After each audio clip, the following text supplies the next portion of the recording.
1 Kings chapter 20. King Ben-Hadad of Syria called his army together. He was joined by 32 other kings with their horses and chariots, and together they marched to Samaria and attacked. Ben-Hadad sent a message to tell King Ahab of Israel, Ahab, give me your silver and gold, your wives and your strongest sons. Your Majesty, Ahab replied, everything I have is yours, including me. Later, Ben-Hadad sent another messenger to say to Ahab, I already told you to give me your silver and gold, your wives and your children. But tomorrow, at this time, I will send my officials into your city to search your palace and the houses of your officials. They will take everything else that you own. Ahab called a meeting with the leaders of Israel and said, Ben-Hadad is causing real trouble. He told me to give him my wives and children, silver and gold, and I agreed. Don't listen to him, they answered. You don't have to do what he says. So Ahab sent someone to tell Ben-Hadad, Your Majesty, I'll give you my silver and gold, and even my wives and children, but I won't let you have anything else. When Ben-Hadad got his answer, he replied, I'll completely destroy Samaria. There will be enough of it left for my soldiers to carry back in their hands. If I don't do it, I pray that the gods will punish me terribly. Ahab then answered, Ben-Hadad, don't brag before it even begins. Wait and see if you live through it.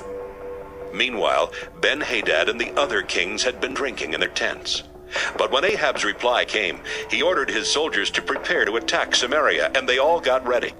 At that very moment, a prophet ran up to Ahab and said, You can see that Ben-Hadad's army is very strong, but the Lord has promised to help you defeat them today. Then you will know that the Lord is in control. Who will fight the battle? Ahab asked. The prophet answered, Young bodyguards who serve the district officials. But who will lead them into battle? Ahab asked. You will, the prophet replied.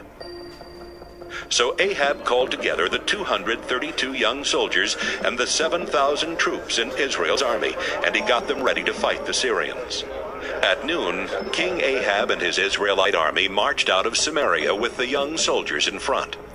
King Ben-Hadad of Syria and the 32 kings with him were drunk when the scouts he had sent out ran up to his tent, shouting, We just now saw soldiers marching out of Samaria. Take them alive, Ben-Hadad ordered. I don't care if they have come out to fight or to surrender. The young soldiers led Israel's troops into battle, and each of them attacked and killed an enemy soldier. The rest of the Syrian army turned and ran, and the Israelites went after them. Ben-Hadad and some others escaped on horses, but Ahab and his soldiers followed them and captured their horses and chariots. Ahab and Israel's army crushed the Syrians. Later the prophet went back and warned Ahab, Ben-Hadad will attack you again next spring. Build up your troops and make sure you have some good plans. Meanwhile, Ben-Hadad's officials went to him and explained, Israel's gods are mountain gods. We fight Israel's army in the hills, and that's why they defeated us. But if we fight them on flat land, there's no way we can lose. Here's what you should do. First, get rid of those 32 kings and put army commanders in their places. Then get more soldiers, horses, and chariots, so your army will be as strong as it was before.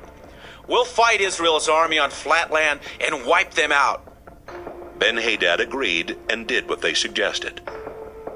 In the spring, Ben-Hadad got his army together, and they marched to the town of Aphek to attack Israel.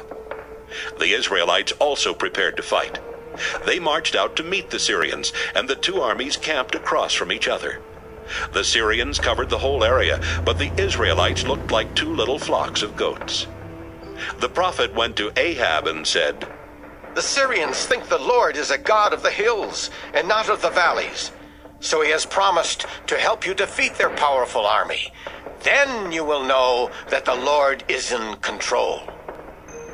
For 7 days, the two armies stayed in their camps facing each other. Then, on the seventh day, the fighting broke out, and before sunset, the Israelites had killed 100,000 Syrian troops. The rest of the Syrian army ran back to Aphek, but the town wall fell and crushed 27,000 of them. Ben-Hadad also escaped to Aphek and hid in the back room of a house. His officials said, Your Majesty, we've heard that Israel's kings keep their agreements. We will wrap sackcloth around our waist, put ropes around our heads, and ask Ahab to let you live. They dressed in sackcloth and put ropes on their heads. Then they went to Ahab and said, Your servant Ben-Hadad asks you to let him live. Is he still alive? Ahab asked. Ben-Hadad is like a brother to me. Ben-Hadad's officials were trying to figure out what Ahab was thinking.